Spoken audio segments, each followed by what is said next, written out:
Hi. Today you will learn about how kamikaze pilots were trained, as well as about their tactics and strategy. It may seem that there was no logic in the actions of the Japanese. They just flew and rammed enemy ships. But the Japanese considered different options of attack and considered all the nuances. The training course for new Kamikaze Corps pilots took only 7 days. The first 2 days they spent practicing only takeoff, the next 2 days were devoted to working out the flight group, although they continued to pay attention to the takeoff. The last 3 days were devoted mainly to studying and practicing the approach to the target in attack, including takeoff and group flights.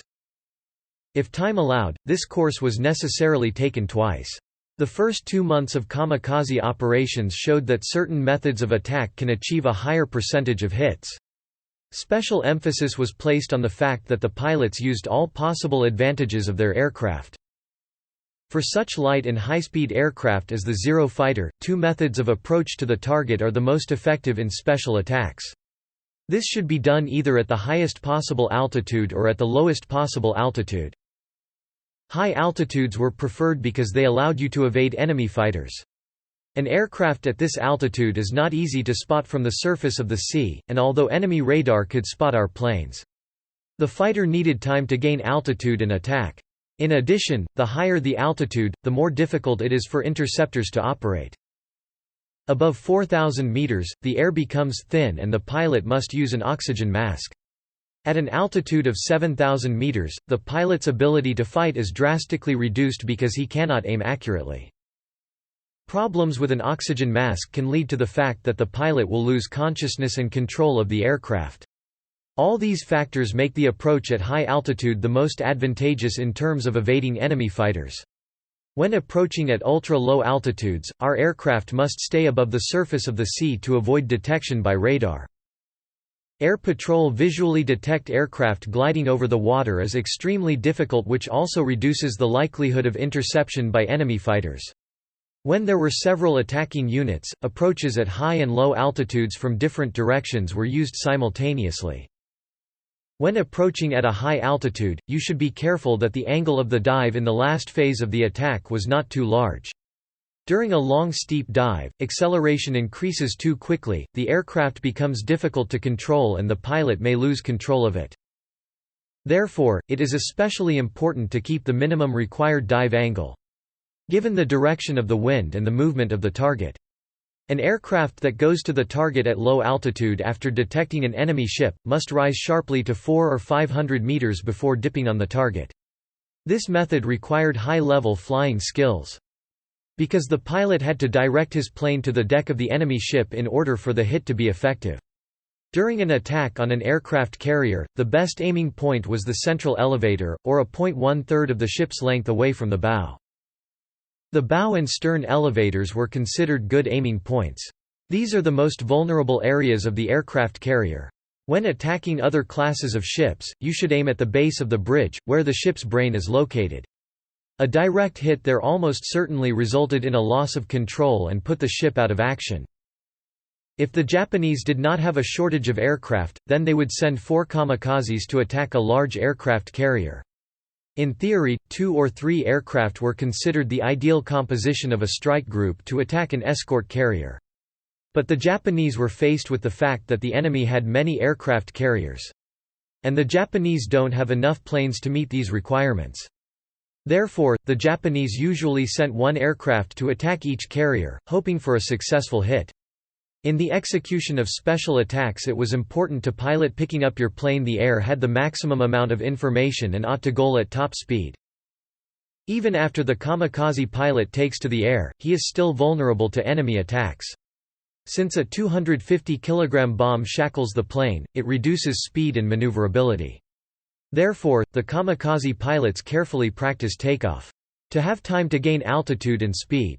The last important element of the start of the flight was to build a group in the air with minimal time and effort. The planes should stay in the air at intervals of 100 meters after the leader, and then gradually close the formation. Navigator training is especially important. Kamikaze cadets were repeatedly stressed the need to carefully maintain the course, calculate the flight time and distance covered. But the teams were preparing too quickly. This led to gross mistakes. The officers constantly demanded that every pilot, in addition to the flight map, have a map of the Philippines drawn by him personally.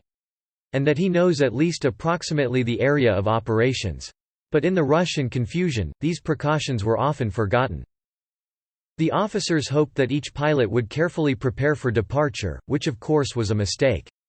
These were the main features of the training course that kamikaze pilots took in the Philippines. Cadets were engaged with enthusiasm. Despite the short duration of training, it was quite effective. Many pilots achieved excellent results during the first period of the Special Attacks Corps. The standard group consisted of 3 kamikazes and 2 escort fighters. This number was taken on the assumption that the group should be small to maintain maneuverability.